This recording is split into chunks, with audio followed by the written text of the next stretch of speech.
Hi guys, it's Crystal from Keto Carnivores Chris, and today I'm going to show you how I made these yummy keto chocolate chip cookies, kind of a cross between a brownie slash cookie. I was making my husband a ton of cookies for Father's Day over the weekend, and I wanted to make something that would fit into my macros, and I was craving chocolate, and this totally filled that niche. I started with non-fat Greek yogurt. I do have another type that I like to use, but I was out and I had some of this in the fridge. This is the one my kids generally use, but I used a third cup of the non-fat yogurt.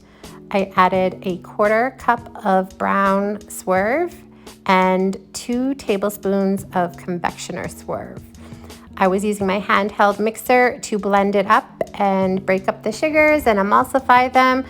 And I had a box of Simply Delish Keto chocolate pudding that was out for my husband's cookies. I decided to use the rest of the box in my cookie batter. So there was about 1 tablespoon left in the box there.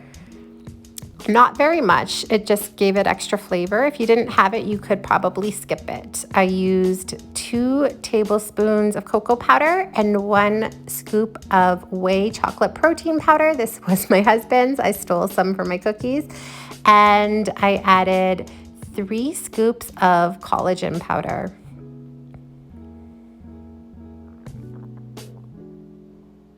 I added a teaspoon of baking powder and half a teaspoon of xanthan gum. I added a quarter cup plus 1 tablespoon of liquid egg whites. I know I'm not using my stand mixer for this. I decided to use my handheld mixer so it would be easier to tape for you guys. I then started to mix it up again. And it was a quite a thick mixture. It would literally take the whole bowl with it. I forgot to add some vanilla and salt, so I added a dash of vanilla and a sprinkle of salt and continued mixing. It was quite thick, like I said, so I then decided to mix the rest by hand using my spatula just to make sure I incorporated all of the mixture from the sides of the bowl and work out any additional clumps. At this point, it kind of looks like a really thick, gloopy cake batter almost. Would be the best way to describe it, I guess.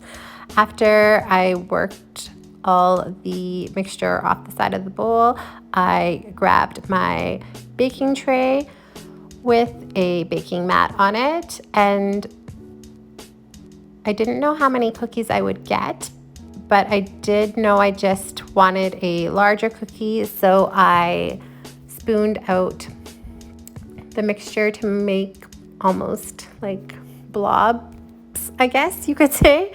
I ended up getting 6 cookie blobs. Again, this is not a traditional cookie mixture by any means. Once the mixture was out, I placed 4 to 5 keto chocolate chips on top, and I baked at 350 degrees Fahrenheit for 14 minutes. I do have a convection oven, so it does get hotter. You may need more time if you have a standard oven. They were soft to touch at this point, and again, kind of resembled like a brownie cake almost.